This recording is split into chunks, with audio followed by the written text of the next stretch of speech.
Soviet bankers. Script Mark Wisniewski, direction Viktor Granin, photography Oleg Romensky. The Leningrad Documentary Film Studios, commissioned by the Union of Soviet Societies of Friendship and Cultural Ties with Foreign Countries.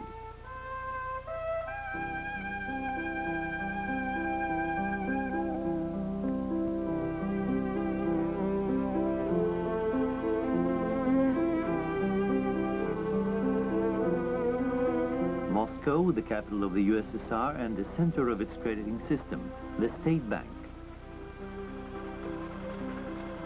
The Stroybank, the Vneshtorg Bank.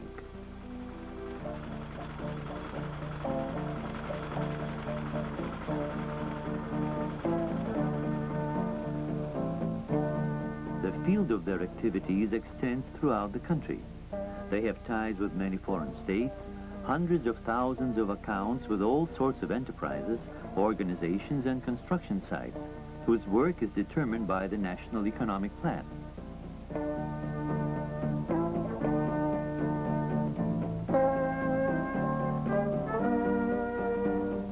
After nationwide discussion, the plan for the development of the national economy becomes law of the Soviet state.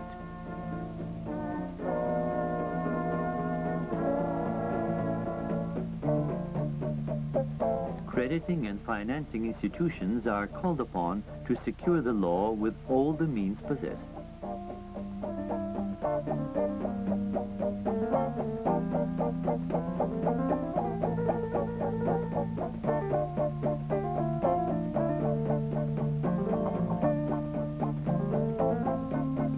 Over 500 billion rubles have been spent in the last 9th five-year development plan on capital construction. At present, credit deposits in the bank come to more than 200 billion.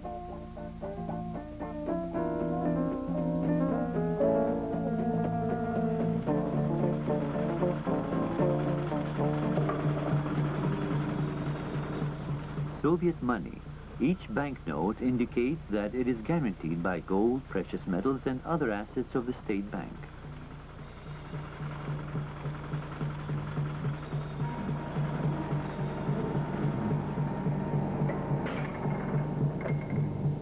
This is the biggest bank in the world and is the main link in the Soviet crediting system. The turnover comes to billions, and there are over 14 million operations each day. No other bank in the world operates on such a scale.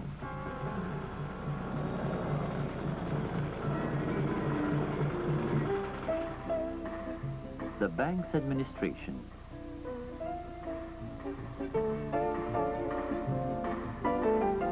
Soviet bankers control powerful financial mechanisms.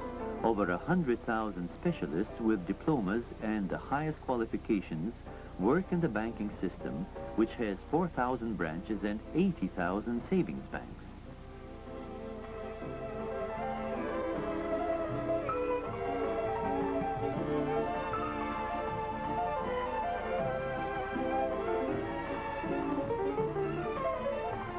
It has been calculated that in the current 10th five-year plan, the country's economy will receive a huge sum of over 6,000 billion rubles in credit.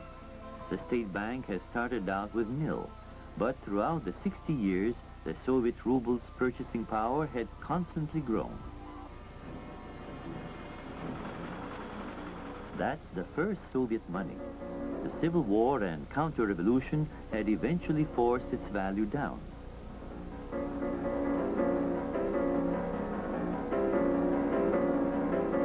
The 10-ruble Chervonets replaced it. By that time, the state bank already regulated the money turnover in the young Soviet state. In 1924, the budget deficit was finally liquidated and the framework of the first five-year plan was prepared. A new socialist economy was being formed, the interests of which were protected by Soviet bankers. The financial crediting system withstood the test in wartime, too.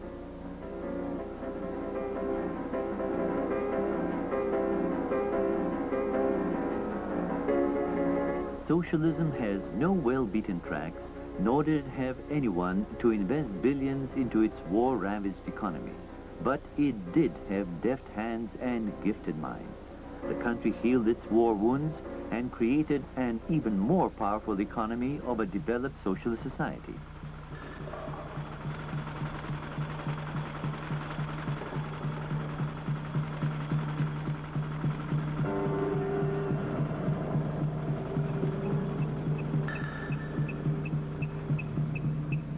A nationwide computer system is being formed to process information and for efficient handling of various operations. It's a unique system without analogy, for the Soviet Bank jointly handles monetary and crediting transactions.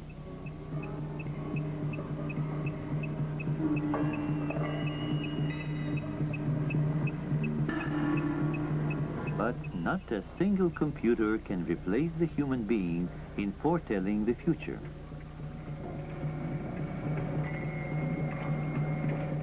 The computer has worked out the draft of another crediting plan, but only specialists like Pyotr Pchilin and his colleagues can select the optimal way and will put it into concrete figures.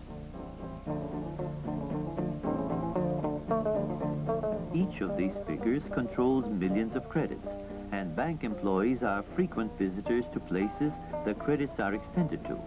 Maria Semenikova came to a confectionery to jointly discuss prospects of modernizing production and determining the required sums needed.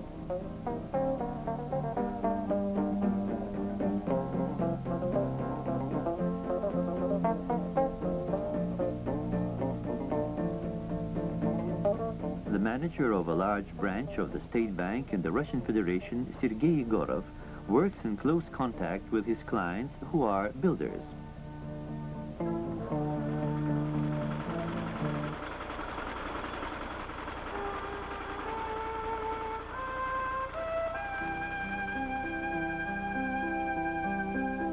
Contacts and control. That's the general style the bank maintains.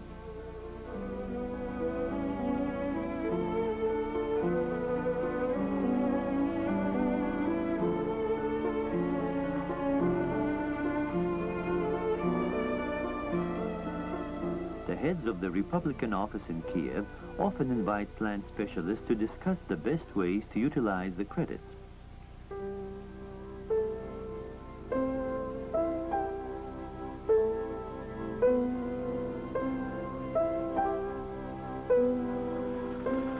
They frequently visit places where new technology is being created. A bank employee not only knows the value of money, he is acquainted with modern technical solutions as required by the times. Helping scientific technical progress, the bank thereby contributes to the modernization and perfection of each machine.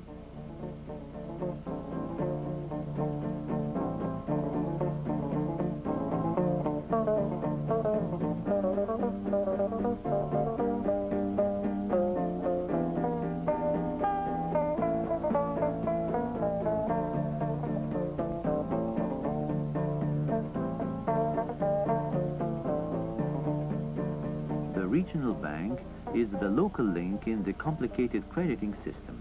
The chief task of this branch in the village is to help the agricultural region transfer to an industrial basis to thoroughly control the building of each livestock complex of each ruble.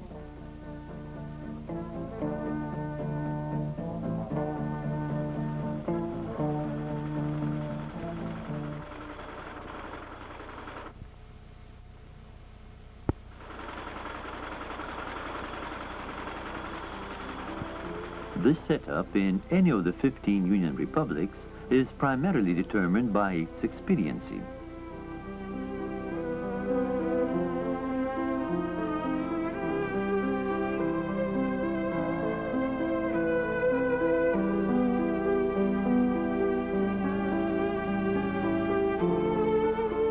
Even the boldest project turns to reality when the State Bank opens its credit.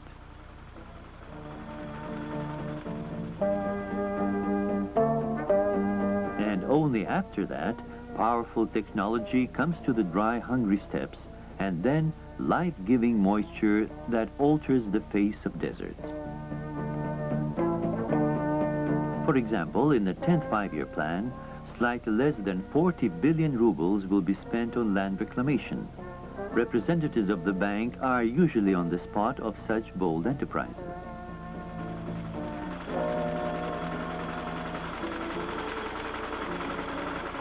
Many foreign businessmen seek contacts with Soviet bankers, and they open their branches in the USSR for closer cooperation. Trade, and especially foreign trade, begins with contacts. The products of mutually beneficial agreement on the most varied items, from nuclear power stations to children's toys, go to various corners of the world.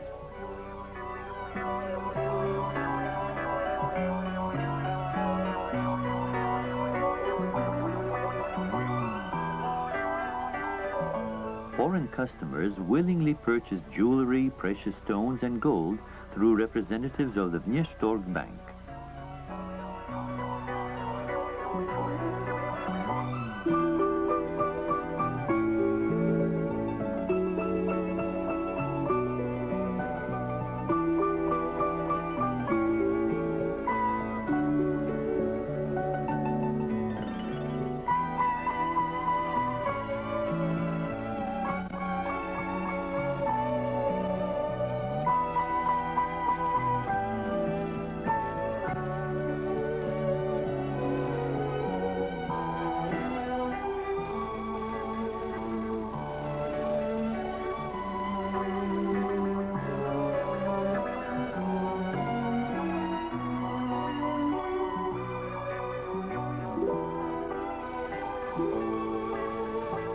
The necessity to develop trade ties resulted in the opening of new banks abroad with Soviet capital.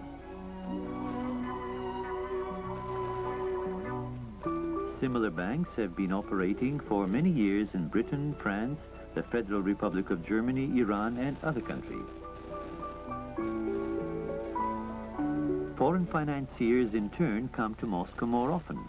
When this film was taken, the administration of the State Bank met the President of the National Bank of Finland, Mr. Koivisto.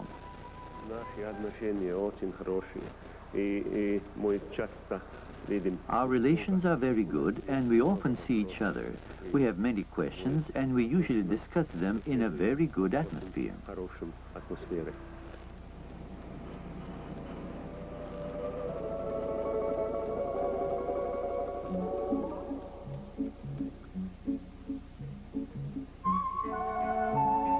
Over 1,600 banks with which regular contacts have been established, and new clients send their proposals as well. They are discussed and, if mutually beneficial, are accepted. Here's what Mr. Fitzgerald, the Bank of America representative, has to say.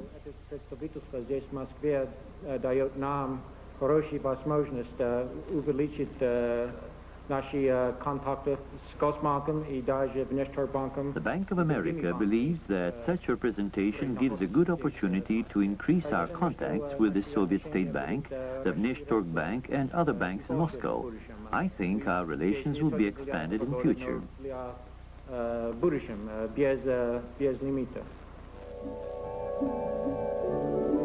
Good prospects. They are aimed at solving the main task, that of developing trade and economic ties on a mutually profitable basis.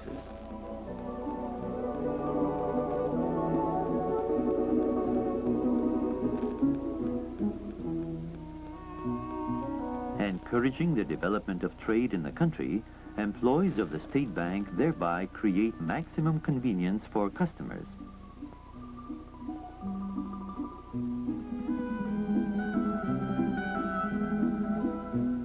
Outstanding feature of socialist development of the economy is stable prices on various goods. Over a third of all the bank's credit investments go into trade. The bank helps millions of people to acquire furniture, TV sets, tape recorders, and refrigerators annually. In short, various goods worth 5 billion rubles.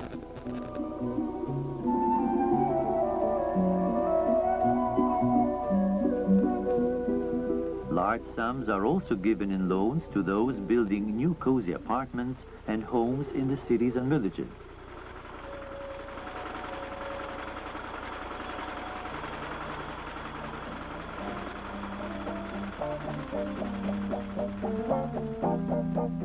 The financiers utilize money deposited by the population most successfully.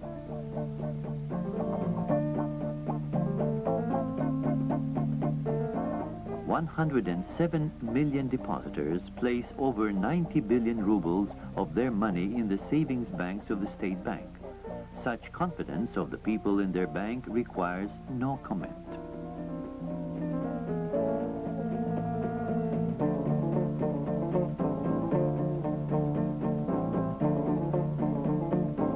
What does the state bank gain from this? Its profit is indeed tremendous. It is the constant growth of the Soviet people's welfare.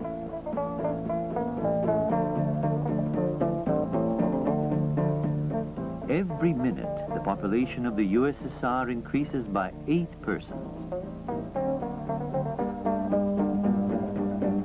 And the Soviet state and its bankers are all the while concerned over them, for such is their work, to protect the interest of each and every Soviet citizen.